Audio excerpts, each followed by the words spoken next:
नमस्कार विद्यार्थी मित्रांनो, आपण पाहत आहात चॅनल सक्सेस की आणि मी अमोल मांगुळकर आपलं सक्सेस की या चॅनलवर स्वागत करतो। या व्हिडिओमध्ये आपण इयत्ता 9वी गणित भाग 1 प्रकरण 2 वास्तव संख्या यामधील सराव संच 2.3 या सराव संचातल्या काही प्रश्न आपण या भागामध्ये घेणार आहोत, कारण हा सराव संच मोठा आहे आणि जवळपास 8-9 प्रश्न या सराव संचात दिलेत।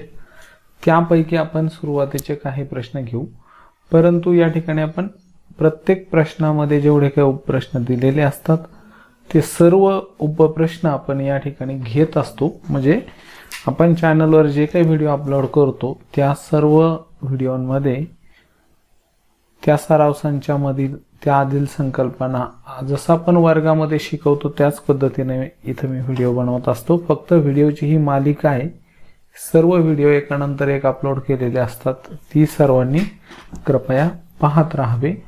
अनुक्रमे येणारे व्हिडिओ जर तुम्ही पाहिले तर त्यामुळे तुम्हाला नक्कीच फायदा होईल।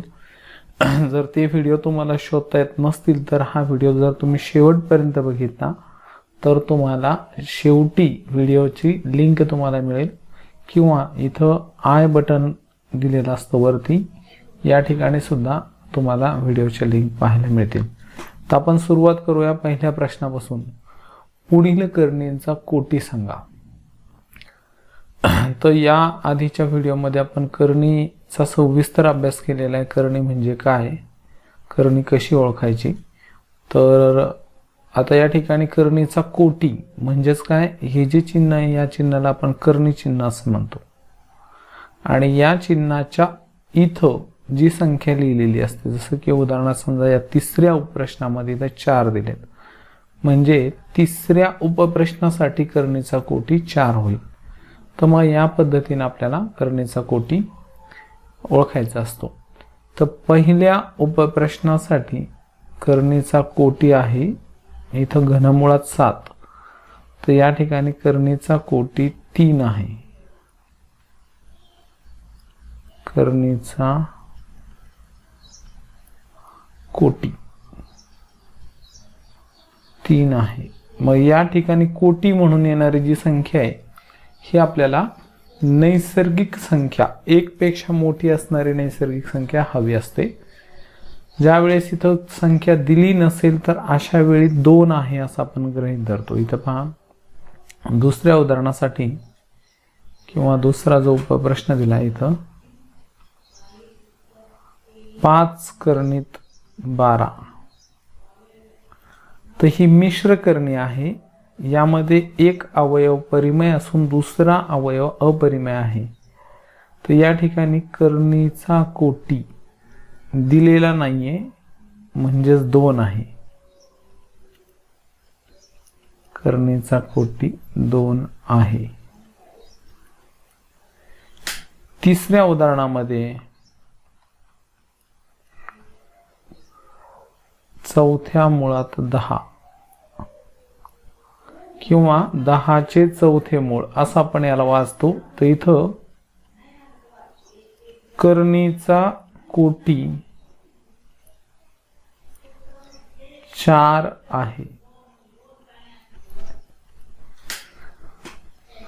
चौथ्या उदाहरणात करणीचा कोटी परत दिलेला नाहीये, म्हणजे वर्गमुळात 39, म्हणजे इथं करणीचा कोटी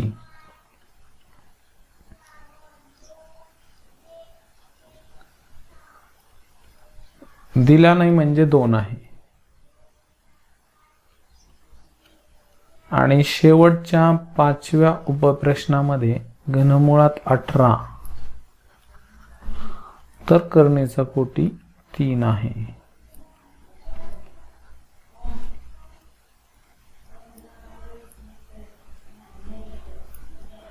तर हा होता मित्रांनो पहिला प्रश्न। यानंतर आपण दुसऱ्या प्रश्नाकडे जाऊया।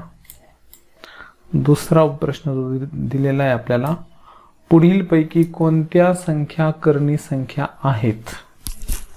तर अतिशय महत्त्वाचा प्रश्न आहे, कारण करणी संख्या ओळखता येणं खूप महत्त्वाचं आहे। तर करणी संख्या ओळखण्यासाठी मी इथं 3 नियम तुम्हाला अगोदर सांगेल। समजा n व्या मुळात a अशी मांडणी दिलेली आहे आणि या मांडणीमध्ये n ही नैसर्गिक संख्या आहे. n ही 1 पेक्षा मोठी, 1 पेक्षा मोठी नैसर्गिक संख्या असेल, नैसर्गिक संख्या असेल, ही पहिली अट. त्यासाठी तुम्हाला पाहणं आवश्यक आहे. दुसरी अट जी आहे ए म्हणजे ही कर्निस्थ संख्या, n म्हणजे कोटी. तर कोटी हा 1 पेक्षा मोठी नैसर्गिक संख्या असेल आणि ए म्हणजे कर्निस्थ संख्या ही धनपरिमेय असेल. ए धनपरिमेय संख्या असेल.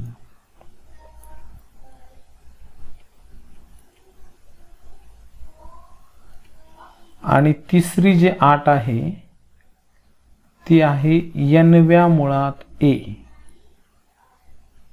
ही अपरिमेय संख्या असेल. अपरिमेय संख्या असेल तर दिलेली करणी म्हणजे n व्या मुळात a ही जी संख्या आहे ही करणी संख्या होईल. तर या 3 अटी जर पूर्ण केल्या असतील तर दिलेली संख्या ही करणी संख्या असते, अन्यथा नाही. याची काही उदाहरण आपण इथं समजावून घेऊ. आता इथं दिलेलेच आहेत तर आपण इथं एक एक करून समजावून घेणार आहोत. पण करणी म्हणजे नेमकं काय हे समजण्यासाठी इथं मी तुम्हाला करणीच्या 3ही अटी लिहून दाखवल्या आहेत. पहिल्या उपप्रश्नामध्ये आपण जी संख्या दिली आहे घनमुळात 51, तर आपल्याला 3 अटी लिहायच्यात. नंबर 1, 3 ही नैसर्गिक, कोटी जो आहे 3 ही नैसर्गिक संख्या आहे. 3 ही नैसर्गिक संख्या आहे. कर्निस्थ संख्या 51 दिली आहे म्हणजे 51 ही धनपरिमेय संख्या आहे. किंवा इथं 3 हा कोटी नैसर्गिक संख्या आहे असं लिहू. करणीचा कोटी 3 नैसर्गिक संख्या आहे. व्यवस्थित होईल. करणीचा कोटी 3 ही नैसर्गिक संख्या आहे. नंबर 2, कर्निस्थ संख्या 51 ही धनपरिमेय आहे.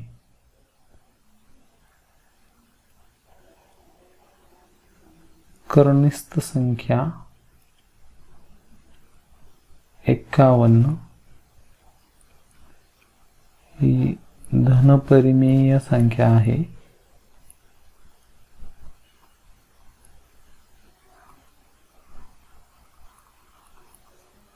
आणि नंबर 3, तिसरी जी अट आहे की घनमुळात 51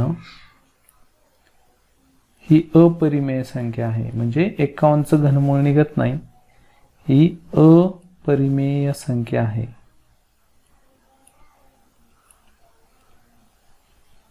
आणि म्हणून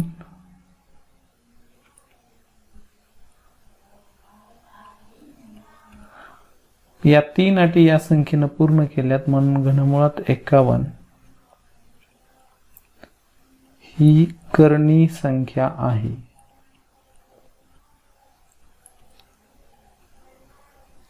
ही करणी संख्या आहे. तर आता सर्व संख्यांसाठी आपल्याला हे 3 नियम, या 3 अटी पडताळून पाहायच्या आहेत. तर मग ती करणी संख्या आहे का नाही हे लक्षात येईल. यानंतर आता पाहू आपण दुसरं जे उदाहरण आपल्याला दिलंय. तर दुसऱ्या उदाहरणामध्ये दुसरं जे दिलेलं उदाहरण आहे यामध्ये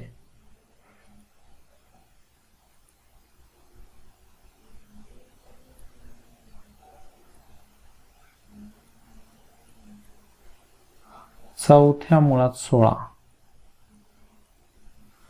तर चौथ्या मुळात 16 यामध्ये आता आपण पहिली 8, करणीचा कोटी जो आहे तो 4,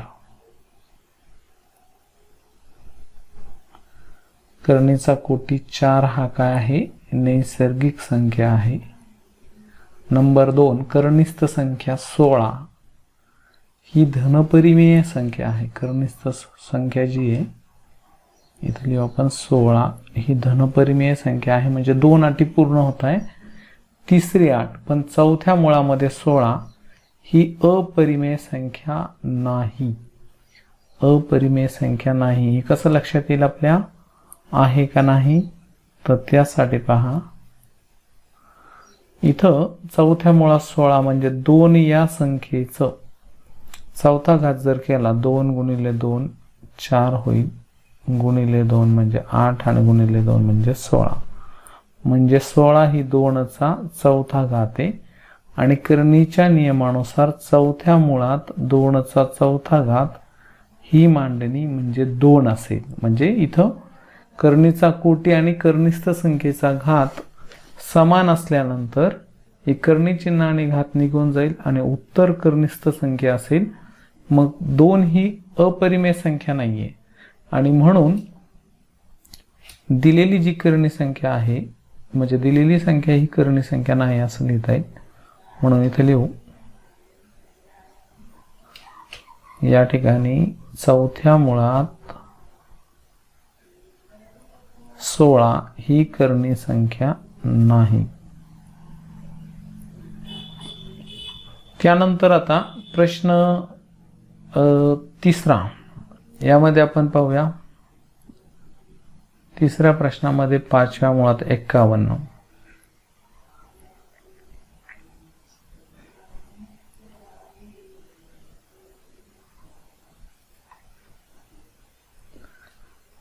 अगोदर इथं संख्या लिहू आपण. 5व्या मुळामध्ये 51, तिथं करणीचा कोटी 5 ही नैसर्गिक संख्या आहे. करणीस्थ संख्या 81 ही धनपरिमेय संख्या आहे आणि 5व्या मुळामध्ये 81 ही अपरिमेय संख्या आहे का नाही हे आपण एकदा पडताळून पाहूया. 3चा 5वा घात जर केला तर किती येतो पाहू आपण. 3 गुणिले 3 9 गुणिले 3 27 गुणिले परत 3 27 त्रिक 81, म्हणजे 3चा चौथा घात 81 येतो. तर इथं 5 दिलेलं आहे, म्हणजे इथं 5व्या मुळात 81 ही अपरिमेय संख्या होईल. 81चं 5वं मूळ निघत नाही, म्हणून 5व्या मुळात 81 ही अपरिमेय संख्या आहे आणि म्हणून 5व्या मुळात 81 ही करणी संख्या आहे. त्यानंतर चौथं जे उदाहरण दिलंय, वर्गमुळामध्ये 256. तर वर्गमुळात 256 ही करणी संख्या आहे का हे आपल्याला पाहायचंय.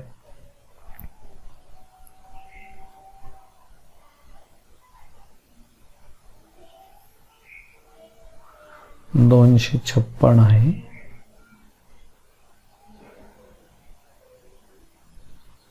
तर या ठिकाणी पहा, करणीचा कोटी 2 ही नैसर्गिक संख्या आहे. करणीस्थ संख्या 256 ही धनपरिमेय संख्या आहे आणि वर्गमुळात 256 ही अपरिमेय संख्या नाही. 256 हा मला वाटतं 15चा वर्ग येईल 225 आणि 16चा वर्ग, हा तर 16चा जर आपण वर्ग केला तर 256 येईल. मग 16 गुणिले 16 इथं पहा, 16 गुणिले 16 6 6 36, हातचे 3 6 1 6 आणि 3 9 आणि मग यामध्ये 16 मिळवा. तर बेरीज येईल आता 6 9 6 15, हातचा 1 2, 256, म्हणजे 256 हा 16 या संख्येचा वर्ग आहे. म्हणून 256चं वर्गमूळ 16 आहे. म्हणजे इथं काय लिहायचं आहे आपल्याला, वर्गमुळात 256 ही अपरिमेय संख्या नाही आणि म्हणून वर्गमुळात 256 ही कर्णी संख्या नाही. त्यानंतर 64चे घनमूळ. तर 4 या संख्येचा घन जर केला आपण, 4चा घन 64 होतो. 4 गुणिले 4 16 आणि 16 गुणिले 4 64. म्हणून इथं आपल्याला परत पुढच्या उदाहरणासाठी पहा, घनमुळात 64. तर कर्णीचा कोटी 3 ही नैसर्गिक संख्या आहे. कर्णिस्थ संख्या 64 ही धनपरिमेय संख्या आहे आणि घनमुळात 64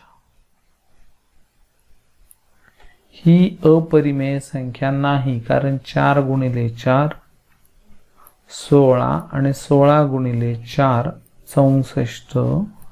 म्हणजे 64 हा 4चा घन आहे आणि म्हणून घनमुळात 64ची मांडणी मग घनमुळात 4चा घन, कर्णीचा कोटी आणि कर्णिस्थ संख्येचा घात समान येईल आणि म्हणून ही कर्णी संख्या नाही. तर इथं घनमुळात 64 ही कर्णी संख्या नाही असं आपल्याला या ठिकाणी लिहिता येईल. त्यानंतर आता पुढं आपल्याला जे शेवटचं उदाहरण दिलंय, तर 6व्या उदाहरणामध्ये वर्गमुळात 22/7 ही कर्णी संख्या नाहीये. त्याचं कारण आपण इथं बघूया. इथं पहा,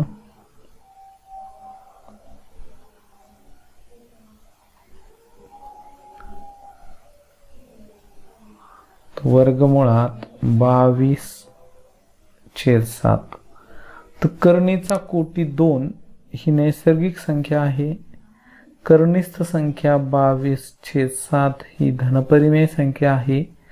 परंतु वर्गमुळात 22/7 ही अपरिमेय संख्या आहे. म्हणजे हिचं वर्गमूळ निघणार नाही आणि म्हणून वर्गमुळात 22/7 ही कर्णी संख्या आहे. तर यानंतर मित्रांनो आपण पाहूया प्रश्न 3. तर 3ऱ्या प्रश्नामध्ये खालील जोड्यांपैकी कोणत्या कर्णींच्या जोड्या सजातीय कर्णी व कोणत्या विजातीय कर्णी आहेत ते ओळखायचे आहे. तर अगोदर आपण पुन्हा सजातीय कर्णी म्हणजे काय हे समजावून घेऊ आणि विजातीय कर्णी म्हणजे काय त्याची उदाहरणं आपण इथे घेऊया. उदाहरणार्थ इथं पहा, 7/3 कर्णित 5 व -9 कर्णित 5 या 2 कर्णी संख्या दिल्या असतील आणि इथं दुसरी जोडी आपण घेऊ 4 कर्णित 3 व 17 कर्णित 2. तर या दोन्ही जोड्यांचं निरीक्षण केलं असता पहिल्या जोडीमध्ये आता ही जी कर्णी आहे 7/3 कर्णित 5 याला आपण मिश्र कर्णी असं म्हणतो.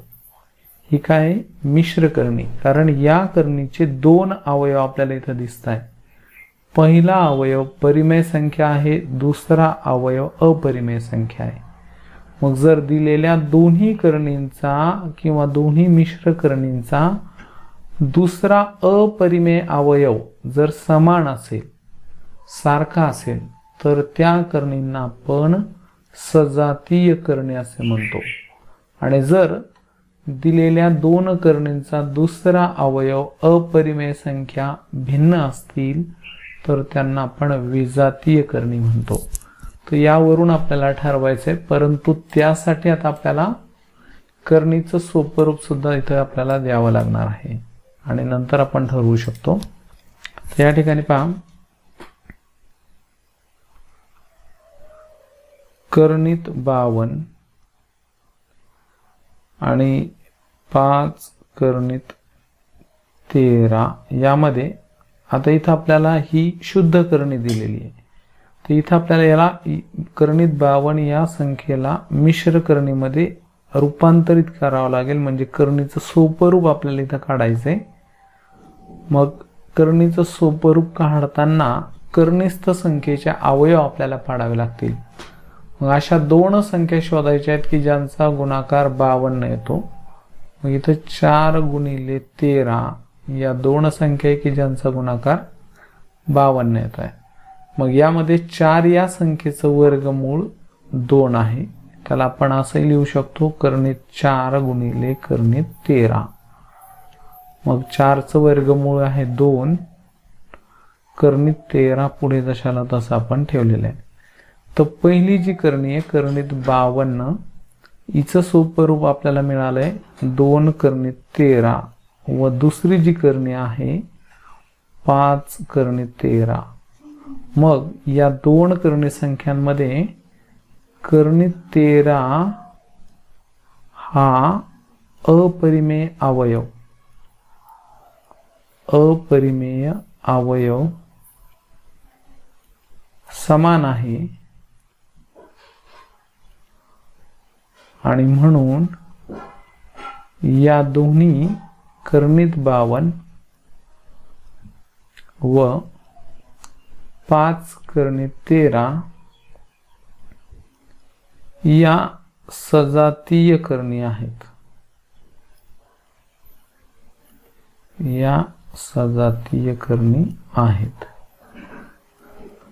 तर मित्रांनो, या पद्धतीने आपण सजातीय आणि विजातीय करणी ओळखू शकतो. तर आपल्याला फक्त एकच बघायचंय, दोन्ही करणींना मिश्र करणीमध्ये रूपांतरित करून त्यांचा दुसरा म्हणजे अपरिमेय अवयव हा समान जर आला तर त्या सजातीय करणी होतील, आणि तो जर अपरिमेय अवयव हा जर समान नसेल तर त्या विजातीय करणी होतील. तर आता दुसरं उदाहरण यामधील आपण पाहणार आहोत. आपण इथं प्रत्येक उदाहरण घेऊ, म्हणजे सर्व उदाहरणं तुम्हाला समजणं गरजेचं आहे. यामुळेच तुम्हाला अभ्यासाची म्हणजे आवड निर्माण होत असते. जर काही प्रश्न तुम्हाला नाही आले आणि ते जर व्यवस्थित कोणी सांगितले नाही तर मग तिथं अडचणी निर्माण होतात, त्या येऊ नये म्हणून आपण सर्व उदाहरणांचा समावेश इथं करणार आहोत. तर पहा, इथं परत पहिली जी करणी आहे कर्णित 68. तर 68चे परत अवयव पडताय का, आणि खास करून बघा इथं दुसरी जी करणी आहे ती 5 कर्णित 3 आहे. मग 5 कर्णित 3 म्हणजे आपल्याला इथं काय करावं लागेल, 68ला 3 न भाग जातो का बघा. 3 न भाग जर गेला 3 दोन्ही 6, आणि इथं 3 दोन्ही परत 6 उरले 2, 3 सका 18 पॉइंट मध्ये येईल. तर इथं असे अवयव पडत नाही. किंवा इथं पहा, लक्षात घ्या, ही एक पद्धत झाली, म्हणजे करणीस्थ संख्येनं भाग देऊन बघा, म्हणजे ज्यामुळं अपरिमेय अवयव इथं समान राहिला असता. मग असे तर अवयव पडत नाही. मग दुसरं करता येईल आपल्याला, 5 चा वर्ग 25 होईल. मग 25 गुणिले 25 ने याला 68ला भाग जाणार नाही, म्हणून इथं आता कर्णित 68 या संख्येचे सोपे रूप आपल्याला काढता येणार नाही. जर समजा आपण 2 ने भाग दिला 68ला तर 34 येईल. त्यानंतर 3 न भाग जात नाही, 4 न जर दिला तर 4 1 4 आणि 4 7 28. हा 4 गुणिले 17, 4 1 4 4 7 4 7 24 आणि 4 7 28 बरोबर 17 चोक 68. मग याचं जर आता सोपं रूप आपण काढलं इथं, तर करणीमध्ये 4 गुणिले 17, 17 चोक 68. तर वर्गमूळ निघेल 4चं 2 कर्णित 17. मग आता इथे लिहू 5 या संख्येचं सोपं रूप 2 कर्णित 17 व 5 कर्णित 3 या कर्णी संख्यांमध्ये या करणी संख्यांमध्ये दुसरा अवयव म्हणजे अपरिमेय अवयव, अपरिमेय अवयव समान नाही, समान नाही आणि म्हणून करणीत 68 व 5 करणीत 3 या विजातीय करणी आहेत, विजातीय करणी आहेत.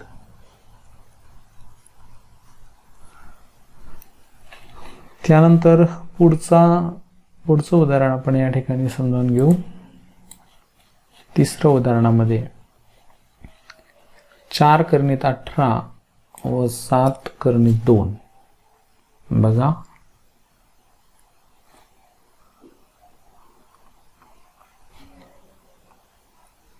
चार करणीत 18 व 7 करणीत 2 यामध्ये इथं आता 4 करणीत 18, तर 18चा अजून सोपं रूप आपण काढू शकतो. 4 करणीत 18 बरोबर 4 तसेच ठेवा.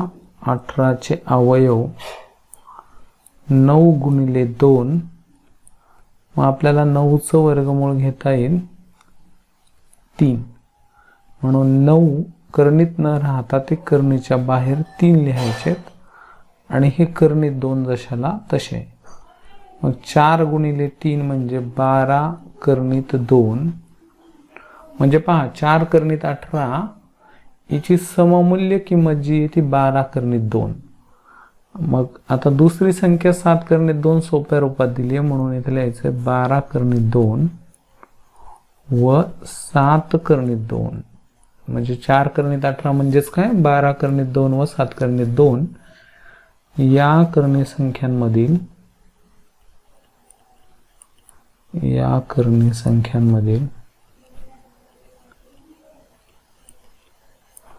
दुसरा अवयव, दुसरा अपरिमेय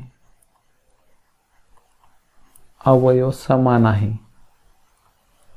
म्हणजे करणीत 2 करणीत 2 इथं समान आलेलं आहे आणि म्हणून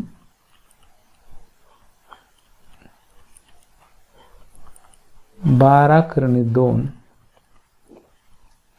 व 7 करणीत 2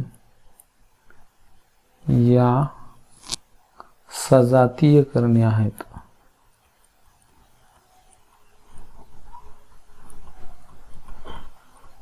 सजातीय करणी आहेत. तर या पद्धतीने आता अजून आपले पुढचे 3 उदाहरणं इथं आपण पाहूया पटपट.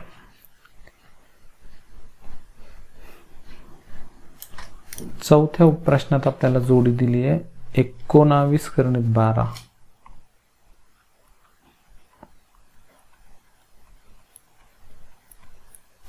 मग 19 करणीत 12 व 6 करणीत 3. तर आपल्याला 12चे अवयव असे पाडायचे आहेत की करणीमध्ये 3 शिल्लक राहिले पाहिजे. म्हणजे 19 करणीत 12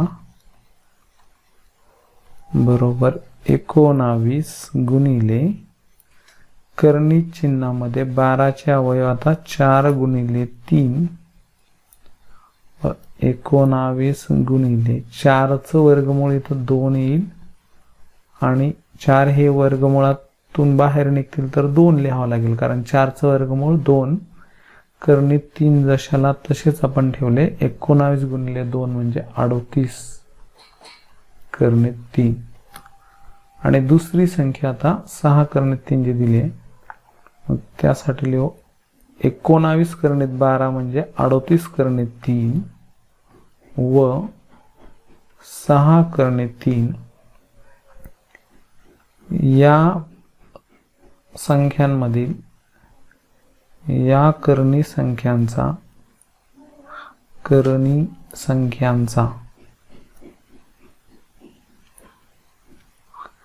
अपरिमेय अवयव म्हणजे दुसरा अवयव, कर्णित 3 कर्णित 3, अपरिमेय अवयव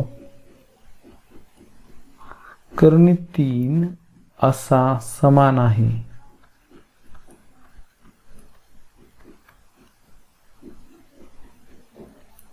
आणि म्हणून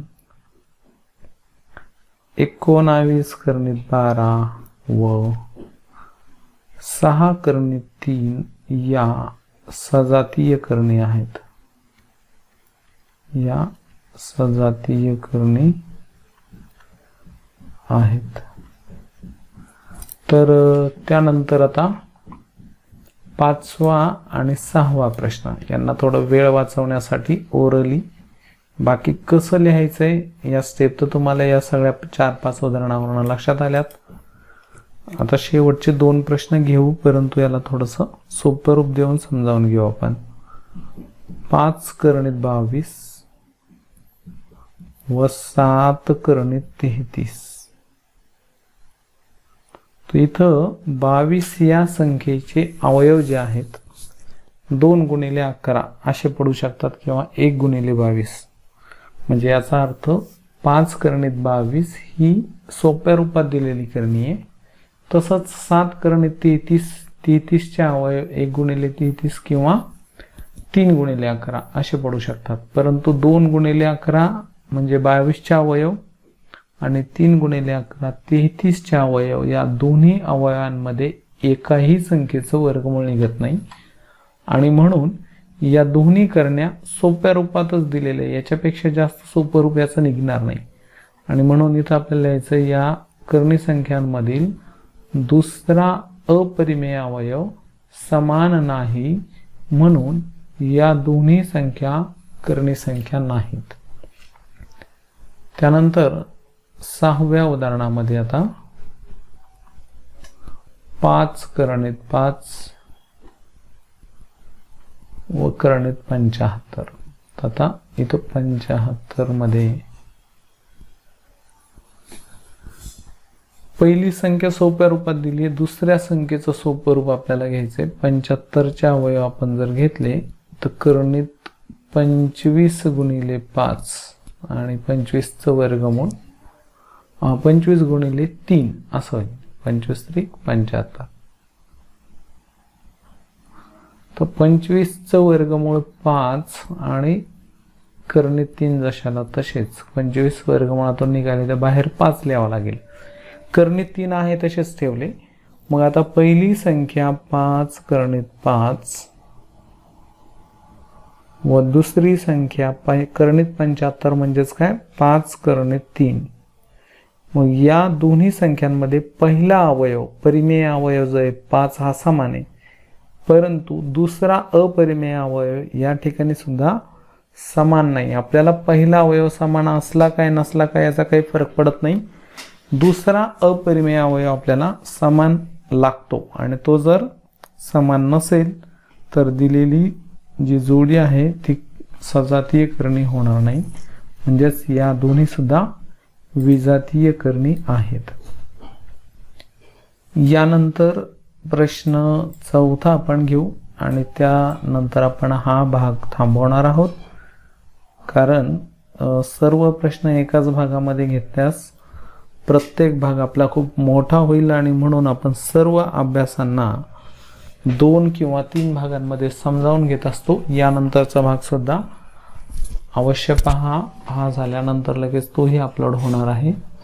4थ्यातला पहिला प्रश्न आपल्याला दिला आहे कर्णित 27 आणि प्रश्नात सांगितलंय खालील करणींना सोपे रूप द्या. आता जे आपण केलं होतं तेच इथं करायचंय. करणी चिन्ह तसंच 27 चे अवयव असे घ्यायचे. अवयव म्हणजे गुणाकार रूपात 27 ला असं लिहायचं की एका संख्येचं वर्गमूळ आपल्याला निघालं पाहिजे. तर मग 9 गुणिले 3 हे 27 चे अवयव, यामध्ये 9 चं वर्गमूळ निघेल. पुन्हा हे एक महत्वाचं आहे की इथं जे चिन्ह दिले आपल्याला वर्गमूळ असेल तर वर्गमूळ निघायला हवं, इथं घनमूळ दिलं असेल तर घनमूळ निघायला हवं अवयवाचं, हे आपल्याला लक्षात घ्यावं लागतं. तर याला आपण पुढे वर्गमुळात 9 गुणिले वर्गमुळात 3 असंही लिहू शकतो आणि 9चं जे वर्गमूळ आहे 3 करणीत 3, 9चं वर्गमूळ इथं 3, पुढं करणीत 3 जशाला तसं हे 27 या संख्येचं सोपं रूप आहे. त्यानंतर दुसऱ्या प्रश्नामध्ये करणीत 50. तर करणीत 50 तर 50 या संख्येचे अवयव म्हणजे त्याची गुणाकार रूपातली मांडणी घ्यायची अशी की एका संख्येचं वर्गमूळ निघायला पाहिजे. 5 10 50 होईल किंवा 10 5 50 होईल, पण 10 आणि 5 आपण जर असे अवयव लिहिले तर 10 व 5 या दोन्हीपैकी कोणत्याच संख्येचं वर्गमूळ निघत नाही, म्हणून हे आपले योग्य अवयव नाही आहेत. तर अवयव असे पाहिजे की एका संख्येचं वर्गमूळ निघालं पाहिजे. त्यासाठी 25 गुणिले 2 आणि मग काय होईल करणीत 25 गुणिले करणीत 2. मग 25 या संख्येचं वर्गमूळ इथं घेऊ आपण 5, पुढं करणीत 2 जशाला तसं. हे आहे दुसऱ्या संख्येचं सोपं रूप. त्यानंतर तिसऱ्या संख्येमध्ये करणीत 250. तर इथं करणीत 250 तर 25 गुणिले 10 असं पाडता येईल. 25 10 250, परंतु 25चं वर्गमूळ निघेल, पण पुन्हा 10चे अवयव पडू शकतात. मग त्यासाठी 25 गुणिले 10 तर 10चे अवयव 2 गुणिले 5, परंतु 125 गुणिले 2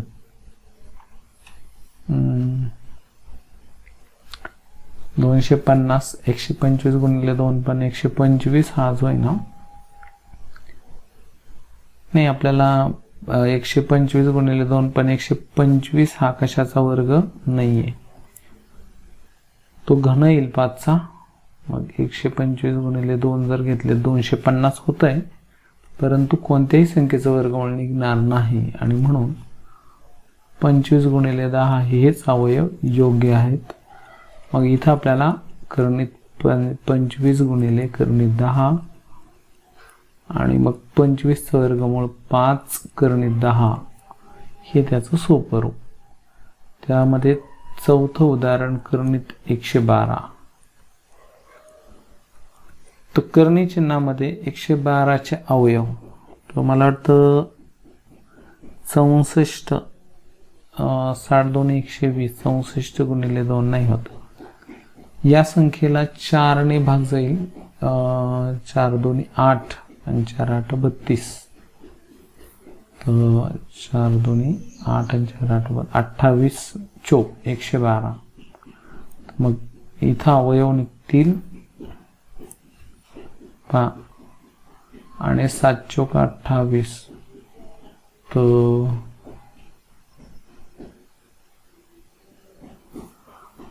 एक मिनिट 28 गुणिले 4 बरोबर 112. मग परत 28चे अवयव 7 गुणिले 4 गुणिले 4 म्हणजेच 7 गुणिले 16. मग 16चं वर्गमूळ निघेल 4 म्हणजे 16 गुणिले 7 16 गुणिले 7 112 हे आपले अवयव आहेत.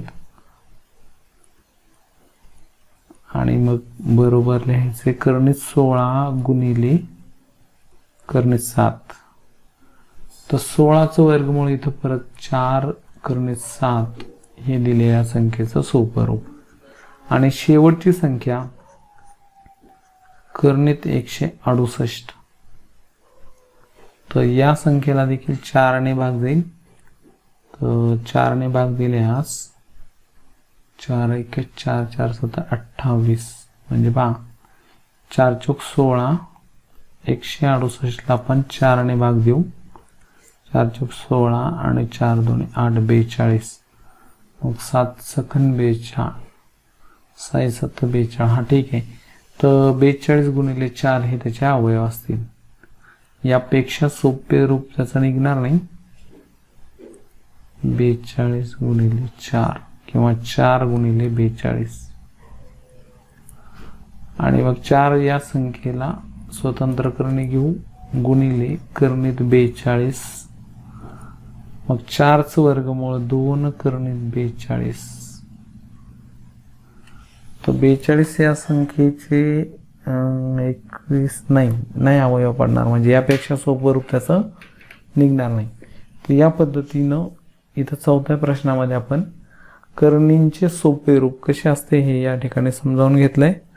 बाकी प्रश्न आपण पुढच्या व्हिडिओमध्ये पाहणार आहोत. हा व्हिडिओ तुम्हाला कसा वाटला कमेंटच्या माध्यमातून नक्की लिहा. आवडल्यास लाईक करा, आपल्या मित्रांना शेअर करा. आतापर्यंत आपण चॅनल सबस्क्राईब केलं असेल त्यासाठी धन्यवाद. नसेल केलं तर अवश्य करा आणि बेल बटन दाबा, ज्यामुळे तुम्हाला येणाऱ्या प्रत्येक व्हिडिओची माहिती मिळत राहील.